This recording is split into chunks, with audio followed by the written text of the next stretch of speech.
Bonjour à tous et bienvenue dans ce nouvel épisode d'Anthropo Quiz, le 5e déjà si je ne m'abuse. Exactement. Et avant de commencer, t'aurais pas un petit truc à dire à nos auditeurs et à nos viewers? Si. Vas-y, on attend. Alors je suis trop désolée, mais le mois dernier j'ai oublié des gens qui avaient trouvé la bonne réponse pour le tirage au sort. Quoi? T'as fait ça? Ouais, mais j'ai pas fait exprès, je t'ai déjà dit, je le referai plus, ça va. Du coup, pour les 3 que j'ai oubliés le mois dernier, vos noms seront ajoutés au tirage au sort de ce mois-ci, comme ça vous aurez peut-être la chance de gagner cette fois-ci, et puis si c'est pas le cas, je peux pas trop faire mieux parce qu'en voyageuse du temps, je suis un peu médiocre quand il s'agit d'aller dans le passé, ça risque de faire des paradoxes temporels, je suis pas sûre de vouloir assumer ça, donc il aurait fallu que je m'en rende compte tout de suite, et du coup... Bon, ça va, on a compris, pas grave. Retour au présent. Alors, ok. Comme toujours, avant de vous révéler le contenu de l'énigme de ce mois-ci, nous allons revenir sur l'image proposée dans le quiz précédent. L'image mystérieuse, la voici. Prise par le célèbre photographe Jonathan. Célèbre? Dans ma chambre, ça se discute. Avec Milly Groot. Cette énigme, on ne l'a pas vraiment cherchée, elle s'est présentée à nous au détour d'une balade dans Paris. Vous êtes 8 cette fois-ci à avoir trouvé la bonne réponse, auquel j'ajoute les 3 de la dernière fois que j'ai malheureusement passé à la trappe.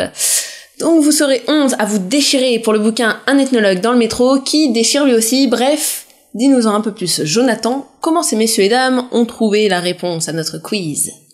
Bon, vous l'aurez remarqué, on s'est un petit peu moqué de vous au niveau géolocalisation, parce qu'il s'agissait clairement d'un totem, d'une stèle, bref, d'un gros rocher taillé par les Mayas, et pourtant c'est une photo qui a été prise à Paris, au cimetière du Père-Lachaise, sans vous le préciser, bien entendu. D'ailleurs, j'avais un peu fuité sur Instagram en mettant une photo de la stèle aussi, mais bon, heureusement, tout le monde s'en fout de mes photos, et en plus, c'était quand même super simple, donc ça va, tout ça pour dire qu'on sème toujours un peu des indices par-ci par-là. Anne-Laure, le petit poussé d'Anthropodcast. Elle sème des indices, elle sème des noms de gagnants en route, elle sème un peu tout et n'importe quoi. Oui, bon, ça va, j'ai compris, je ferai plus attention maintenant, j'oublierai plus, promis les gens. Du coup, pour résoudre cette énigme, certains ont d'abord essayé les Aztèques, puis les Incas, pour finir sur les Mayas, puisqu'il ne restait plus qu'à tester. L'avantage, c'est qu'on sait jamais trop la différence entre les Incas, les Mayas et les Aztèques, mais on connaît tous leurs noms, donc on essaye d'abord d'eux, et puis c'est toujours le 3e qui finit par être juste. Il suffisait ensuite d'ajouter à votre recherche quelque chose du genre colonne, stèle ou totem, pour se rapprocher grandement de la solution. Bravo à Max qui nous précise, et j'ai trouvé ça très fort, notamment parce qu'il l'a fait très rapidement, qu'il a observé les arbres derrière la stèle. Il avait constaté que cela devait se situer plutôt en Amérique du Nord ou en Europe, c'est vraiment pas bête, et surtout c'était très loin des peuples précolombiens auxquels on aurait pu penser d'office, parce que les arbres n'ont clairement rien à voir. Du coup il a rajouté Europe à sa recherche, et il a pu tomber très rapidement sur la réponse. Cadeo Cadet et Lou, eux, ont fait un petit détour par le site Maya de Ceibal, situé au Guatemala, dans le pays d'origine du mystérieux individu enterré sous cette stèle, et dont tu vas nous parler plus en détail, Anne-Laure. Sympa la balade, j'aimerais bien y aller par là-bas.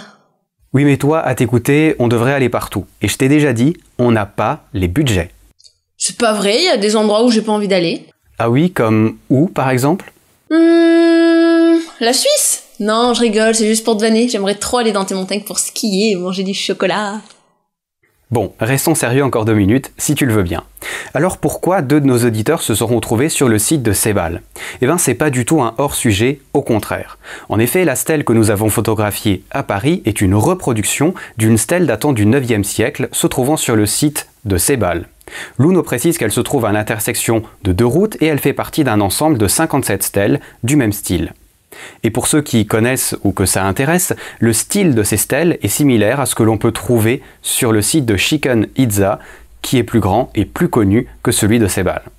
Moi je propose que si un de nos auditeurs ou viewers passe par le site de Ceibal au cours d'un voyage à venir au Guatemala, qu'il nous prenne une petite photo de la stèle de Ceibal, avec lui dessus ça serait encore plus cool, et puis nous on pourrait lui offrir un livre ou un truc, t'en penses quoi?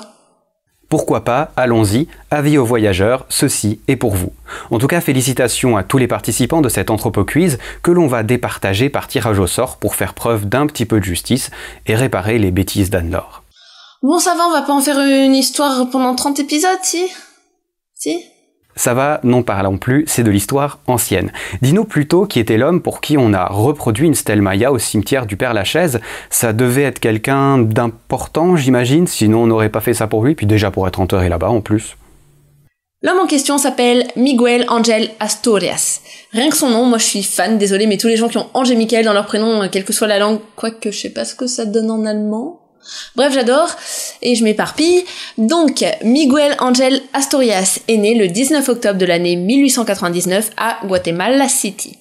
Il obtient le titre d'avocat avec une thèse sur le problème social de l'Indien, ça me plaît bien ça.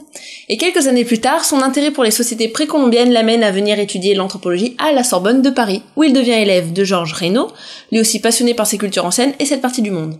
Sa vie parisienne croise celle d'artistes comme Henri Barbusse, Romain Rolland, Paul Valéry, Anatole France et d'autres surréalistes. Il dit que c'est à ce moment-là que s'éveille son goût pour l'écriture, de la poésie et des contes.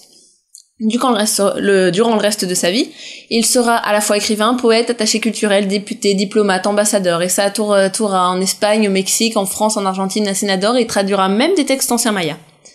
Il restera toujours un grand défenseur des causes indiennes et de la justice contre la dictature et l'impérialisme.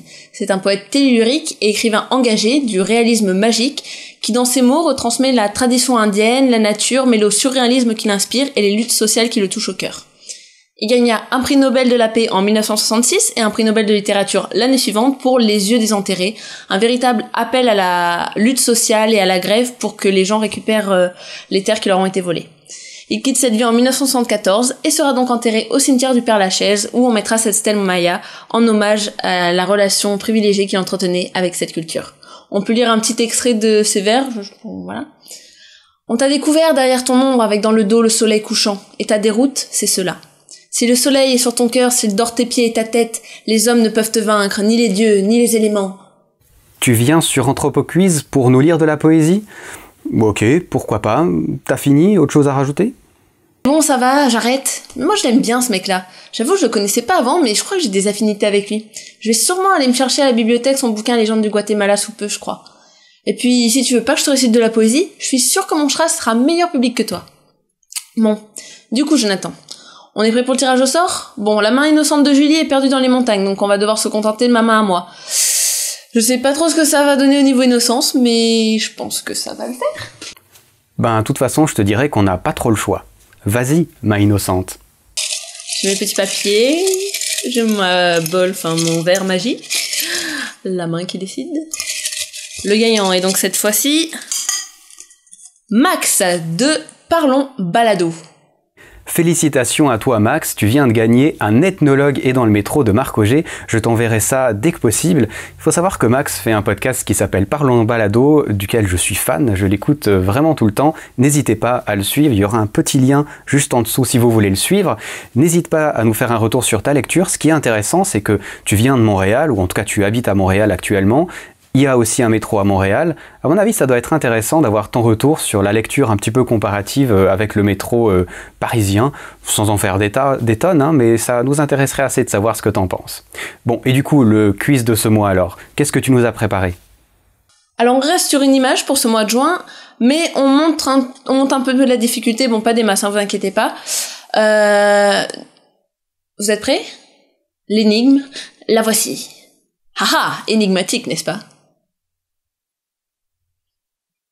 Alors, on vous demande de nous dire de quoi il s'agit. Il y a une petite histoire liée à cette image. Sans trop aller dans le détail, on ne vous demande pas de nous faire un exposé complet là-dessus, mais ce serait cool que vous recontextualisiez le truc.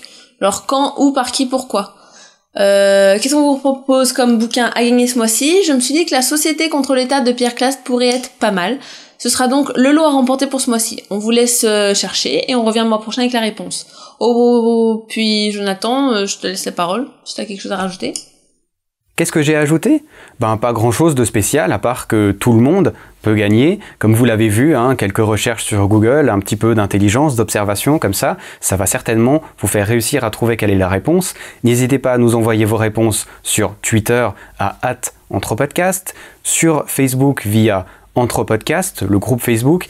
Faites-le en privé quand même pour éviter de donner la réponse à tout le monde, ou alors par mail, on a une adresse mail spéciale, quiz@anthropodcast.com. N'hésitez surtout pas à participer. Et puis nous, on se dit à la prochaine pour des interviews. Les prochains Anthropodcasts seront des interviews et ils sont intéressants. C'est les premiers qu'on a fait à Paris.